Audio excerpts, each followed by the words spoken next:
Lo prometido es deuda y conforme hemos convenido, todos los lunes en nuestro devocional matinal estaremos ampliando la idea que hemos presentado de manera condensada en nuestra sección La Perla.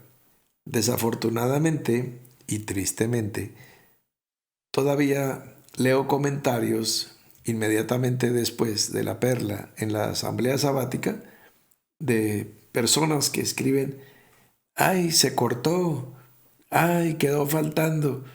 Pues claro, pues, se corta porque son 60 segundos. Inclusive sale un cronómetro frente a las pantallas de todos los dispositivos, sean tablet, computadores, televisores, smartphone, lo que sea, donde tú estés oyendo y viendo. Y claro, ahí ves que 5, 4, 3, 2, 1 y se cortó. La persona quiere la charla ahí y no la va a ver. Entonces dicen: ay, quedó incompleto. Pues claro que queda incompleto. En 60 segundos desarrollar un tema de manera completa pues sería una irresponsabilidad decir que se va a hacer. Bueno, eso para que lo tengan en cuenta, porque el próximo sábado tendremos otra perla y el próximo sábado otra y así sucesivamente, para que no piensen: ay, se nos cortó.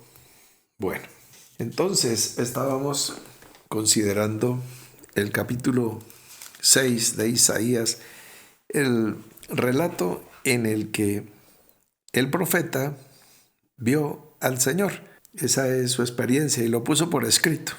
Entonces dice: vi yo al Señor sentado sobre un trono alto y sublime, y sus faldas llenaban el templo. Es un poco, es un poco difícil de recibir la visión, porque si el trono es alto, entonces, pues, y lo vio en el lugar santísimo, pues no puede ser muy alto, porque pues el lugar santísimo tiene techo. Apenas podría estar pues levantado del suelo, no puede ser alto. Y sus faldas llenaban el templo. Entonces, ¿dónde se ubica él y dónde se ubican los serafines? Bueno, entonces, pero bien, la dificultad que haya para recibir la visión, pues no pone ni quita. El punto son los serafines. Por encima de él había serafines.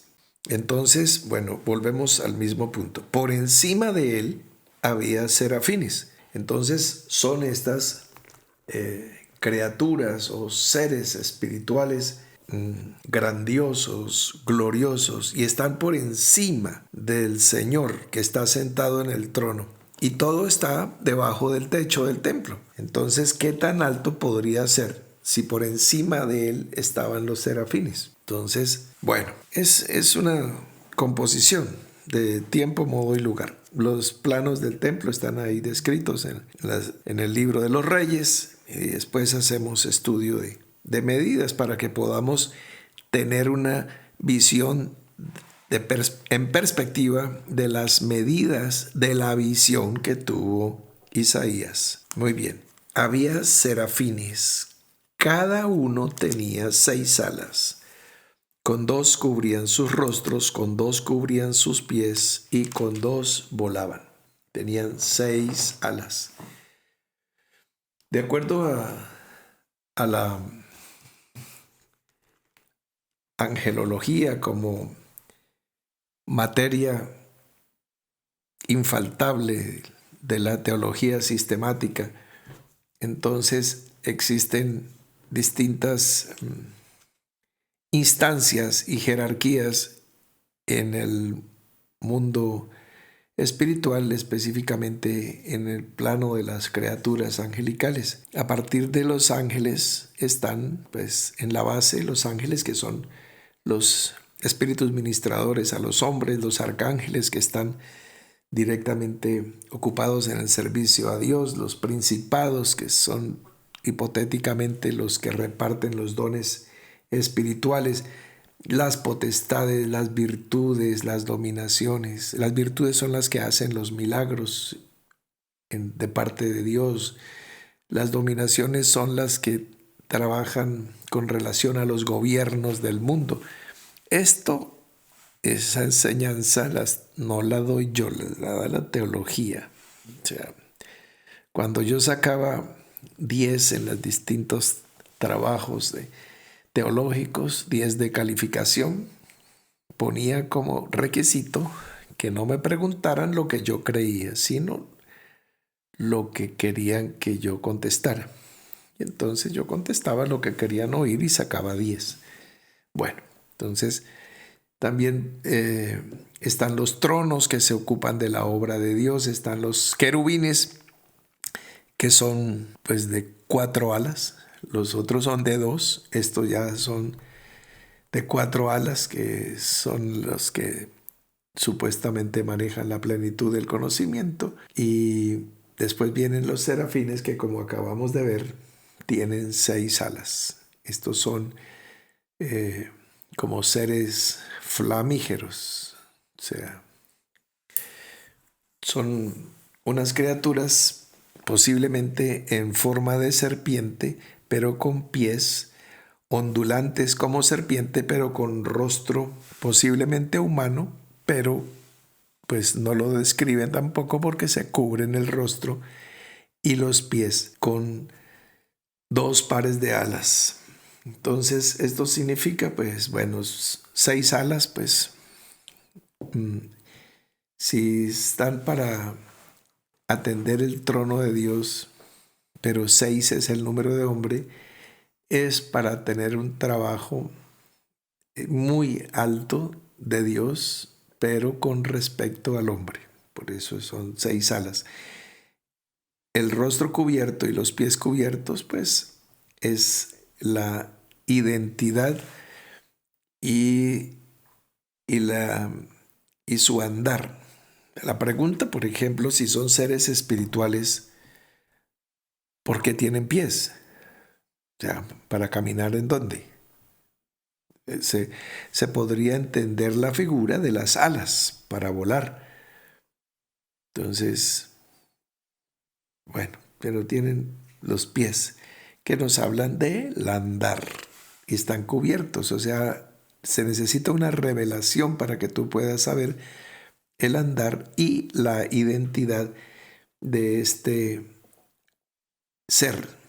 Su nombre en hebreo viene de Saraf, que significa ardiente, flamígero, resplandeciente. Ustedes se acuerdan de Nasash, la serpiente, claro, la del huerto. Bueno, esa es la resplandeciente. Era serpiente y era resplandeciente. Porque lo relacionamos con serpiente, porque en el libro de Números, capítulo 21, versículo 6, leemos que Jehová envió entre el pueblo serpientes ardientes que mordían al pueblo, y murió mucho pueblo de Israel. Murió mucho pueblo, porque Dios envió serpientes ardientes. Como solución a eso, en el versículo 8 dice, y Jehová dijo a Moisés, hazte una serpiente ardiente. O sea, que se vea flamígera, que se vea que resplandece, y ponla sobre un asta. Y cualquiera que fuere mordido y mirare a ella, vivirá. Y entonces, por eso lo estamos relacionando la figura de la serpiente con los serafín. ¿Se acuerdan que ustedes que hemos enseñado? Im es la terminación hebrea para pluralizar. El, digamos así, es Dios, el Shaddai, ¿sí? Y Elohim es plural. Entonces es el plural de Dios. Im, Mai, agua, Mayim, aguas. Saraf, ardiente, flamígero, sarafim, plural, ardientes, serpientes ardientes o seres ardientes que ondulan, que serpentean. Es que podríamos decir, no tiene que ser literalmente como una culebra, sino su movimiento ondulatorio, serpeante, porque vuelan en esa forma. Entonces, bueno, entonces tenemos todas esas jerarquías en el plano celestial. Pues eso es hecho obviamente desde la tierra, no es hecho desde el cielo. Y no han hecho una encuesta de buenos señores, señores de las dominaciones, de los tronos, de los... No, pero eso es lo que hay que estudiar y eso es lo que hay que contestar. Y tú quedas bien, quedas como una persona culta y con buena y sana doctrina.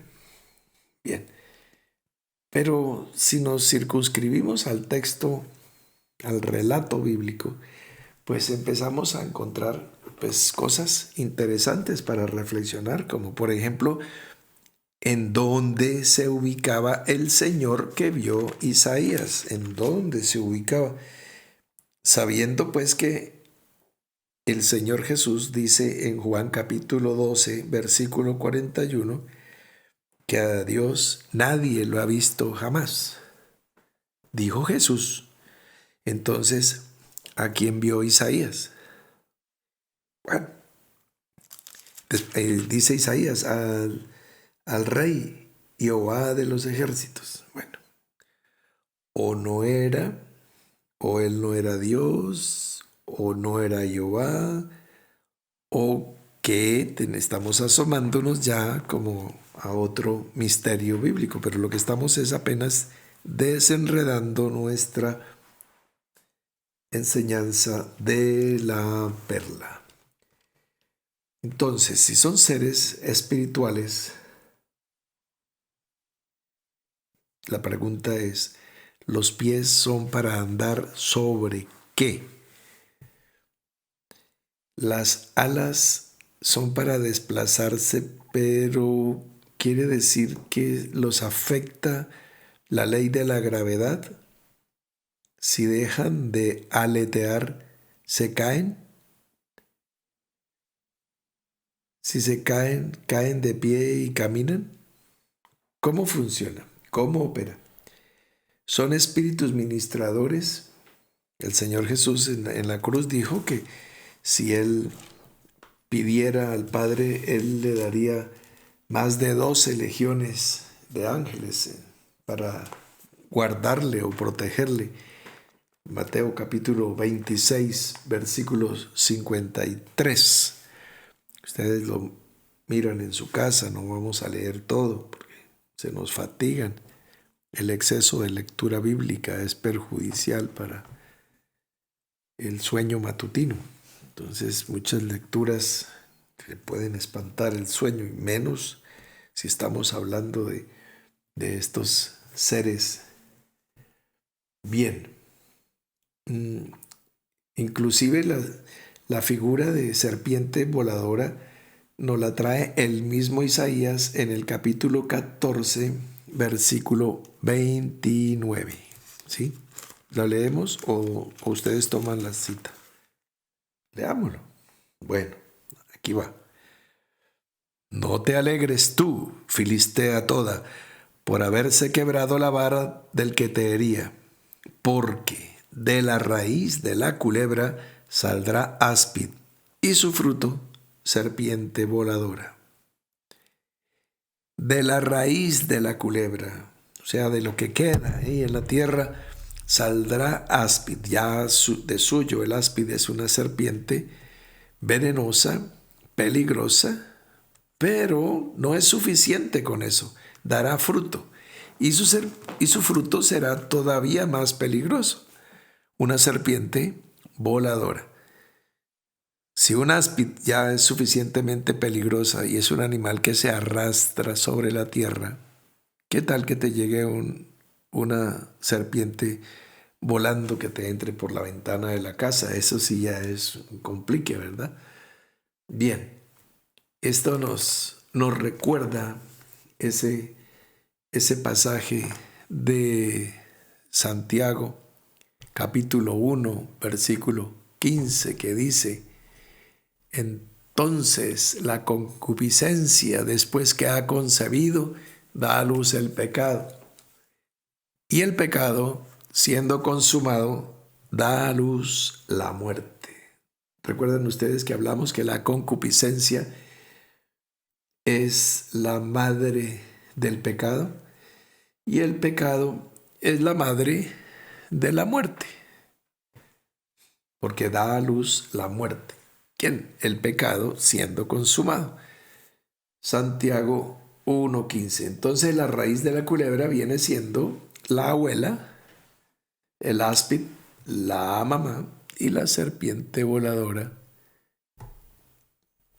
la hija o el fruto de todo ese proceso de, de reptiles que atentan.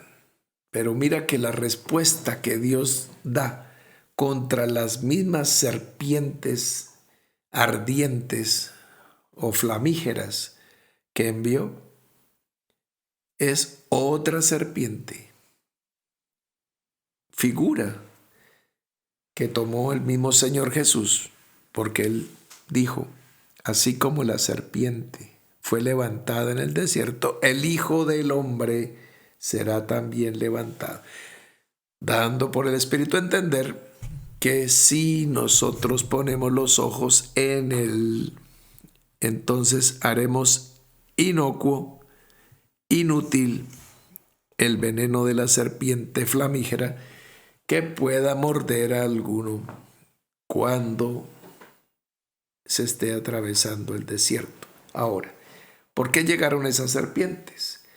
¿Y dónde tiene el poder la serpiente? Esa serpiente que muerde, dice, volvamos a leer.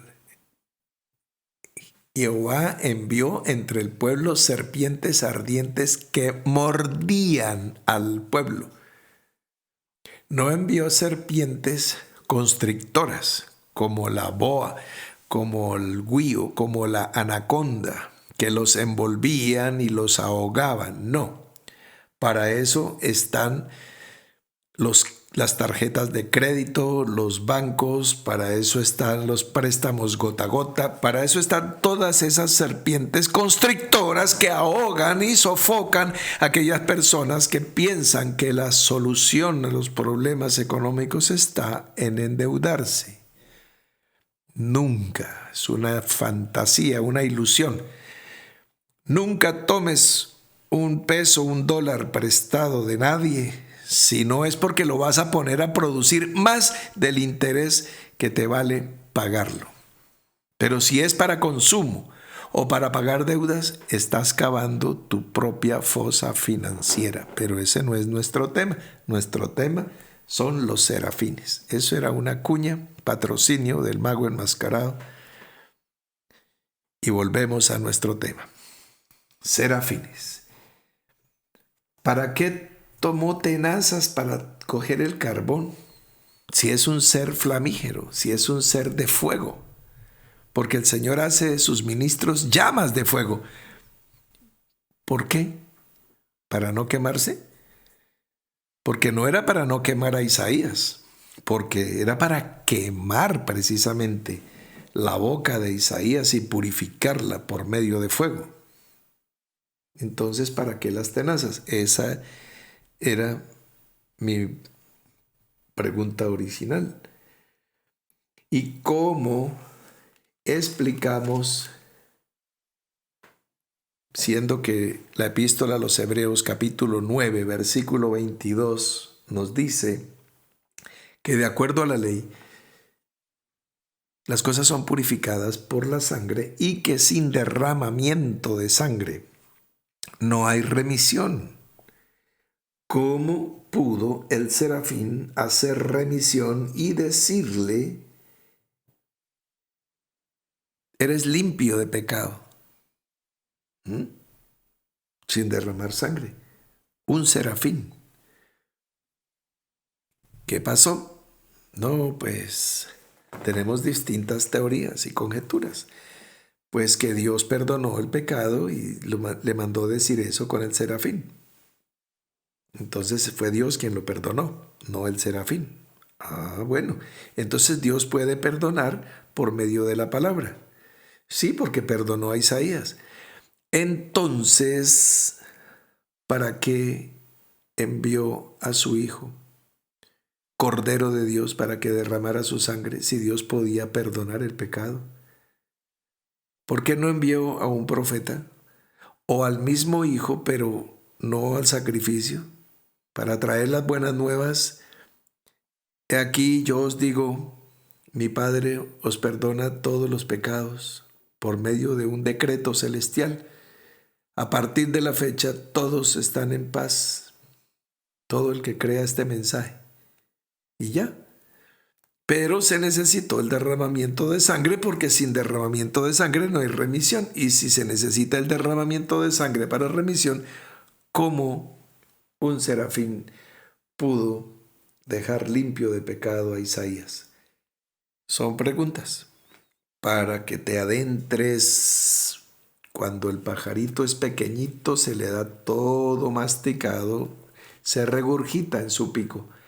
Aquí te estoy dando material para que trabajes, para que profundices. Sí, claro, puedo decirte muchas cosas. Pues yo mismo te conté en estos días, pues Dios nunca ha puesto un carbón encendido en mi boca, ni por medio de alguna criatura suya. Pero sí ha puesto dos perlas y les conté cómo, una en Bucaramanga y otra en Cúcuta. Por eso les comparto perlas, porque realmente estoy persuadido que no es el resultado de una casualidad, sino son detalles de amor desde el cielo. Entonces, bueno, el Señor Jesús podía perdonar como lo hizo. Lean ustedes Marcos capítulo 2, versículo 5. Tus pecados te son perdonados.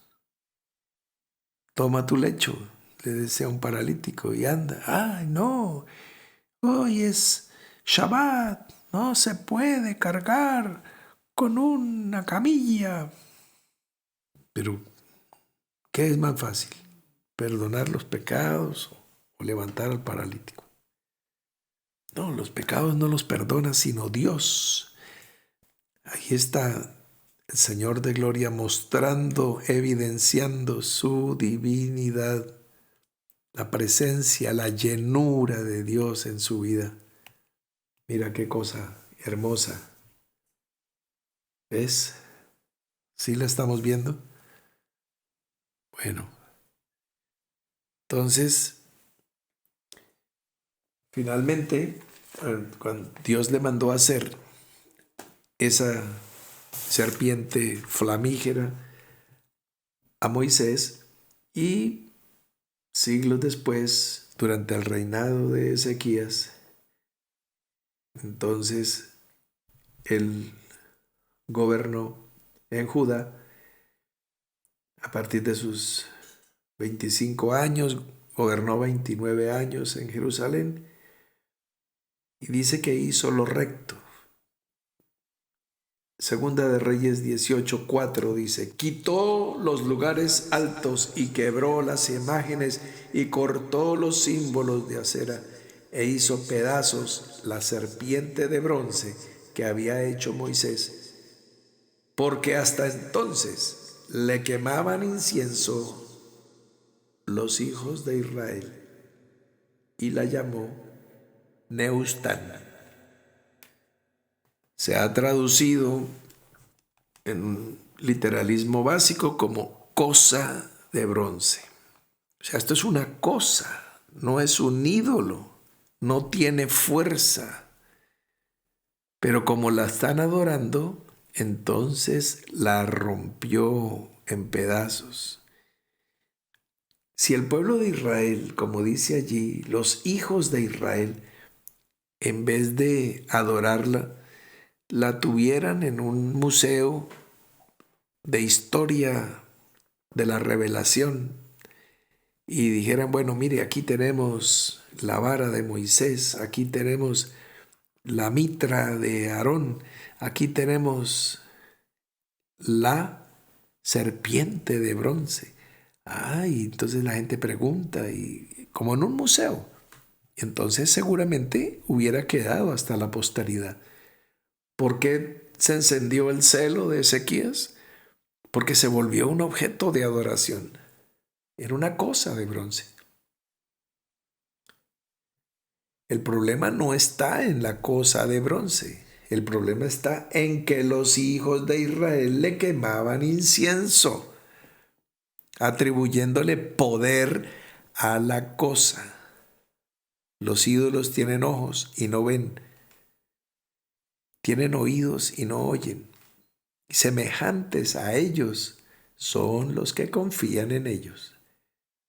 Entonces, ¿por qué lo destruyó? El problema no está en que haya una imagen.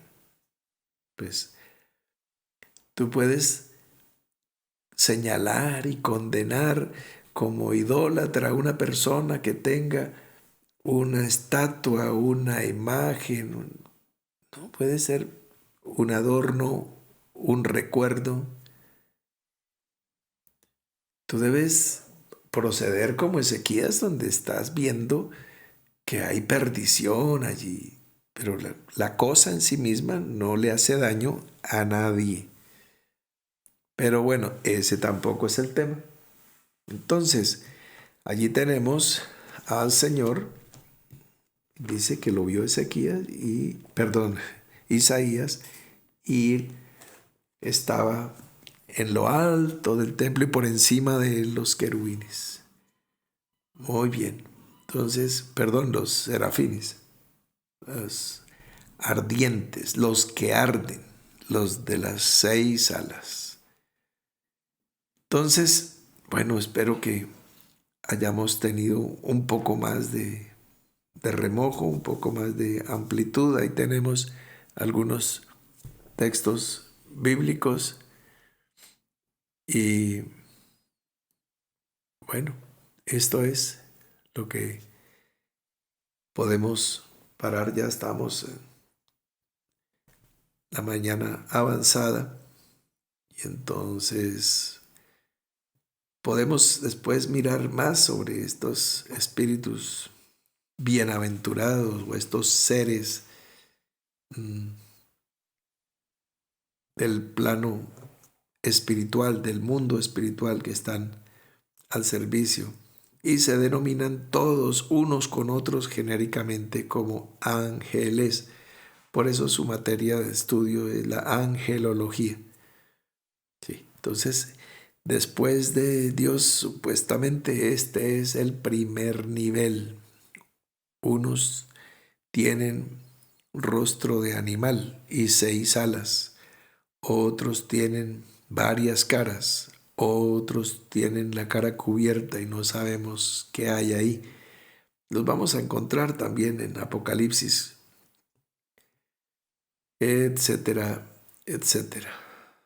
Bueno, concluyo con esta reflexión.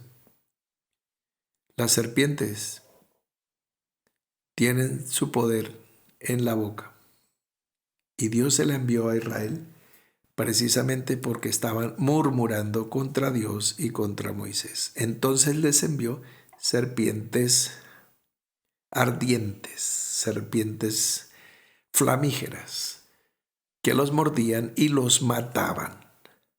Esto es lo que se denomina literalmente en hebreo lashon hara, que es la lengua diabólica, la boca que hace daño, la boca que mata, porque clava su ponzoña y hace daño, siembra duda, siembra división, el chisme, la calumnia, la murmuración, la queja. Esa es la presencia de la serpiente. ¿Qué tienes que hacer? Tú levanta los ojos y mira a la serpiente que fue levantada no por Moisés en una vara, sino la que fue levantada en el monte del Calvario. Cristo Jesús, que se hizo maldición, se hizo maldito por amor a ti, por amor a mí. Maldito el que muriere colgado en un madero. Y así murió. Pero ahí no termina la historia. La historia termina en que Él vence la muerte también para que tú y yo participemos de esta gran victoria. Serafines, siempre tendremos tema de qué hablar. Querubines, tronos, dominaciones, virtudes, potestades, principados, arcángeles, ángeles. Siempre tendremos mucho más de qué hablar. Pero ahí vamos, adentrándonos en el conocimiento de Dios. Un fuerte abrazo para todos. Seguimos en modo conteo regresivo. Nos vemos esta noche.